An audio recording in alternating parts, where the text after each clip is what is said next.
The Emperor's New Clothes story. There lived a proud and vain emperor who loved clothing. He was so obsessed with his appearance that he had a unique outfit every day of the year. One fine day, two strangers arrived in town claiming to be master weavers who could create the most beautiful and magical clothes. The news of their arrival soon reached the emperor's ears, and he was curious to meet them, but ordered his footman to arrange a meeting with the strangers. The weavers greeted the emperor and he asked them if they could make him the finest clothes that anyone had ever seen. They replied that they make splendid clothes that only clever people could see. They further added that the stupid people would not be able to see them. The emperor was intrigued and asked them to make him such clothes, offering them all the gold they wanted.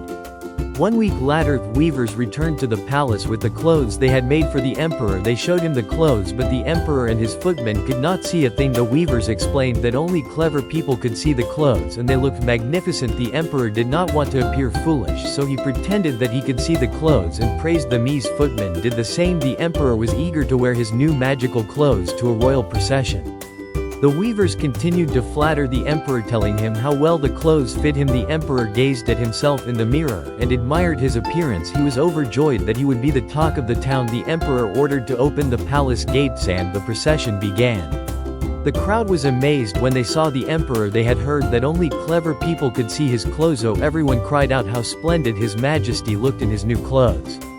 However, a small child in the crowd cried out that the emperor had no clothes on. 0.4s greater than everyone looked at each other and began laughing. The emperor realized he had been tricked and was walking around naked, but he was too embarrassed to admit it, so he continued the procession. The weavers had vanished with all the gold, never to be seen again. However, the emperor had become the talk of the town for years to come.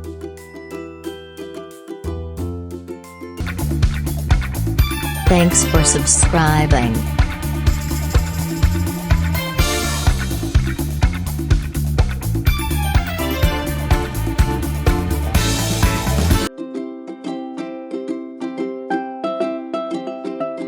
The Ugly Duckling. It was a warm summer day. A mother duck had her nest hidden in the long grass, safe from weasels and the fox. She sat on her eggs, waiting for the eggs to hatch. Finally, the eggs hatched, with a pop and peep. Peep. A bunch of golden ducklings appeared. The mother duck was so happy to see her ducklings. But the largest egg in the nest was still there. The mother duck didn't remember laying such a huge egg. Suddenly the large egg cracked open. The baby bird was big, gray and ugly. He had huge feet and a broad beak and didn't look like a duckling. Other ducklings don't like him as he was ugly. A few days later, the mother duck took her ducklings for a swim. The big gray duckling also joined other ducklings. After a great swim, the duck family walked with slow steps on their into the yard. As the gray duckling entered the yard, all the birds started talking about him. Every day he was pecked and pushed by ducks and even by the chickens. One day the poor ugly duckling couldn't take it anymore, so he ran far away from his home. At last, he ended up in a swamp where only wild ducks lived. The wild ducks told him, "You're an ugly fellow, you cannot stay here, go away." The duckling moved away from those ducks. The poor duckling felt very lonely. He didn't even move from that place. As it was winter, the water was so cold, and he got stuck in the swamp as it froze. In the morning, a farmer who came that way rescued the duckling and took him to his house. But the duckling was terrified. He fluttered into the milk vessel and splashed it all over the room. The farmer's wife got furious and chased him out into cold. The duckling went back to the swamp. He spent a long and lonely winter, struggling to survive. At last, the snow melted away. It was spring and the duckling was big and stronger than before. He flew high in the air, and he landed by a lovely lake surrounded by magnificent, white and graceful swans. The ugly duckling thought that if the swans see him they will also make fun of his appearance. He was ashamed of himself and bowed his head low. When he bent his head, he saw his reflection in the water and was astonished. His ugly feathers were now snowy white. His neck was curved and slender. He had grown into a swan. The other swans came towards him and stroked him with their beaks. Nearby children shouted with joy at the sight of him and threw him some breadcrumbs. He felt very happy to be with his friends.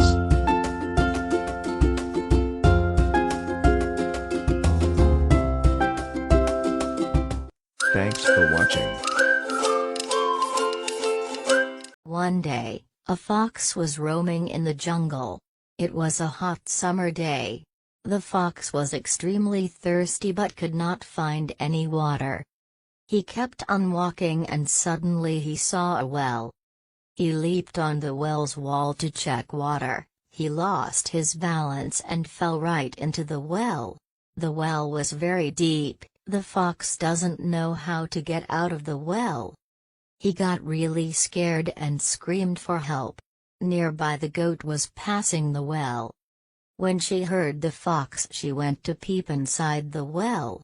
The goat saw the fox and asked, "Hi fox, what are you doing inside the well?" The fox said, "Isn't it too hot outside? I just came into this well to cool myself off. Why don't you also hop in and enjoy this cool and refreshing water?" Not even thinking for a second, the goat jumped into the well. She enjoyed the cold water and drank to his heart's content. After some time, the goat stops and asks the fox, "How are we going to get out of this well?" The fox replied, "If you stand on your 2 feet and push me up, I can manage to reach to the top of the well and get out. After that, I will get you out." The goat once again, without thinking twice, does as the fox said. The fox got out. The goat asked, "Hey fox, what about me? How would I get out?" The fox said, "I guess you have to think about it on your own," and fox left the place. Moral of the story: look before you leap.